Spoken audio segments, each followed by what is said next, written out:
मुळात आमकां सोसायटीत ना झाडां लावूंक बंदी आसा, पण बांद्यासून 2 वर्सां पूर्वी अननसां हाडलेली आमी गांवठी. तेचो एक शेंडो लावन ठेवल्लो. तेका बारीक बारीक फळां येत, गोरवां येवन खावंक जायत.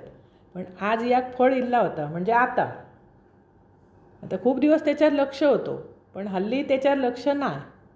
त्या झाडारच पिकला आणि आमच्या बिल्डिंगेची बाई काम करताना तिनं आता आणून माझ्याकडे घरात दिल्यान, कारण मी लावला होता ह्या तिका माहीत होता. ती कधीतरी पाणी घाली, पावसात घालूचा लागना नाही.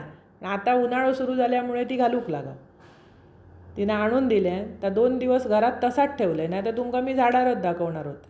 मुळात मी झाडां लावणंय नाही आणि सोसायटीत लावूक बंदी असल्या कारणान याक लावलंय तेका फळ इला, त्याचो आनंद इतको. कारण आपण लावलेल्या झाडार फळ येणं म्हणजे सुद्धा एक मोठा ह्या असा ना. नंतर तासलं त्याचे असे बारीक बारीक फोडी गेले. खाजबीज त्याका अजिबात नाही. नंतर साखर लावलं आणि आमच्या बिल्डिंगच्या बाईक पण दिलं एक डिश. मी पण खाल्लं. अप्रतिम चव. असा गावठी आणा, खावा. आवडतलं तुमका आणि आवडल्या चॅनल सबस्क्राईब करा.